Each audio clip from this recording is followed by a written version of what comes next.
back, everybody. Welcome back. Woo! Welcome. What do we got going on today? We have a 2006 Pontiac GTO LS2.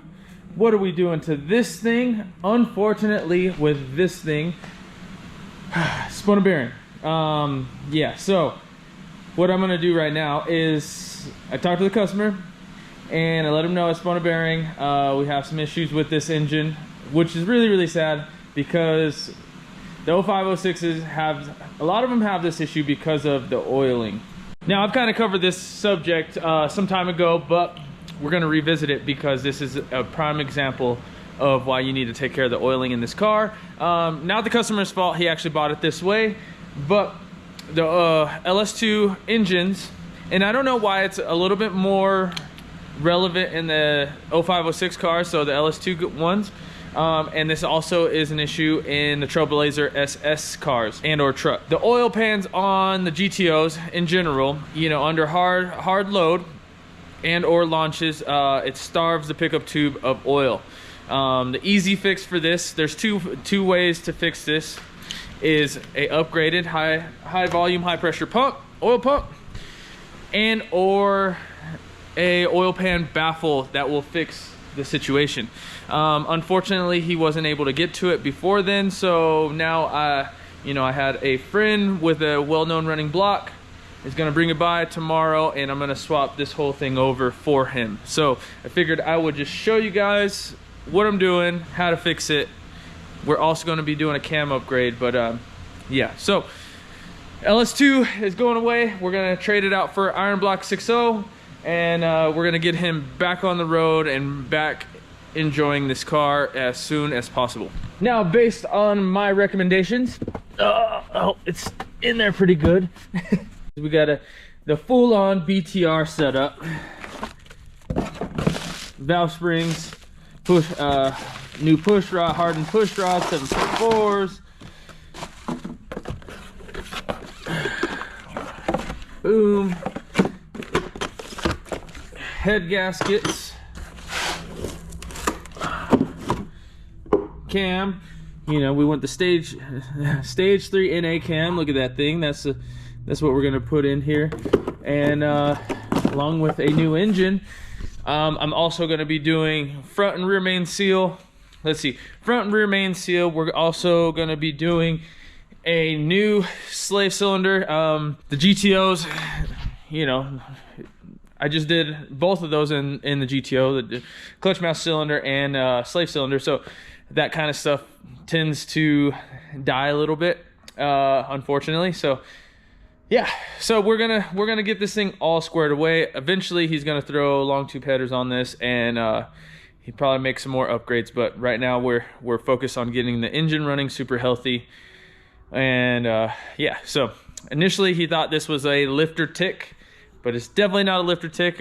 We do have verified low oil pressure, and these things, once they get low oil pressure, general rule of thumb, LS is like to spin rod bearings more than anything else. So and you can hear it on startup and once the car gets warm. So we're gonna get this all fixed up.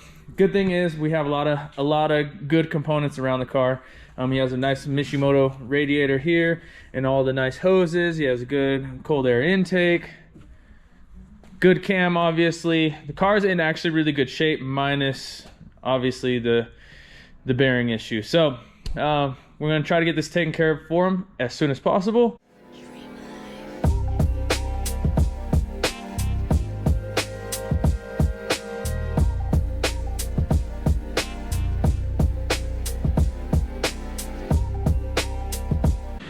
All right, guys, here's the update. We're on day 2. I pretty much started tearing down a bunch of stuff because we're swapping this engine, so I figured I would get a head start. Instead of pulling everything out and then swapping everything over, I figured I'd do it now because I do not have the engine here just yet. So I wanted to have it ready for when the engine got here. So pretty much the only thing I have left to do is disconnect the AC, and then we could pull the engine out.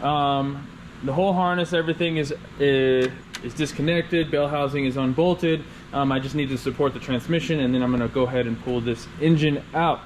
so far so good. The unfortunate part about this is this LS2 looks really good, but it knocked, not terrible, but enough for concern. You know, I've had other cars knock way worse than this thing, and in much worse condition. As you guys can see, this thing had a new oil pump on it, and I feel like somebody tried to save it beforehand, but just was not quite successful. So now we're gonna try to get this thing tip-top shape. Really unfortunate. These LS2s are really awesome motors, but they do have their downfalls with the oil pans. Well, factory GTOs have their downfalls with the oil pans. Let's get this thing taken care of. So I don't know if you can see it, but there is some metallic in the oil right in there, but yeah, you can't really tell, but there is some metallic, so hopefully not crazy, but unfortunate. I'm pretty sure a really good spun bearing in there, or like on its way out spun bearing.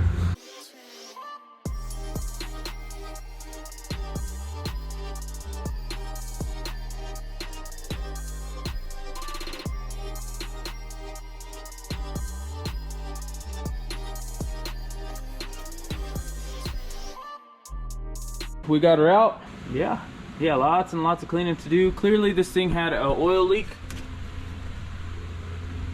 Look at this, lots and lots of oil everywhere. So tomorrow what we'll do is we'll pull out the transmission.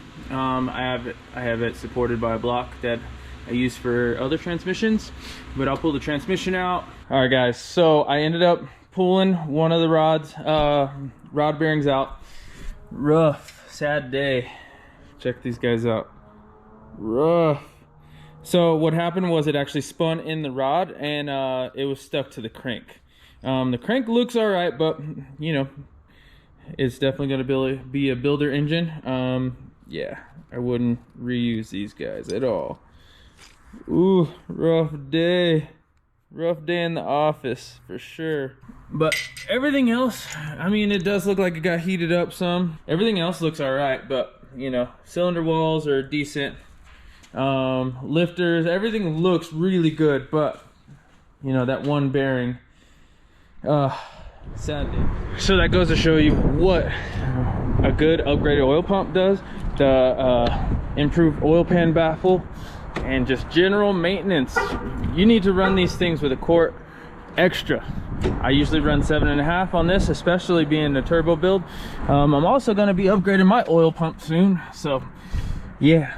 Anyway guys, we'll give you another update come tomorrow. We'll see you on the next one. Bam!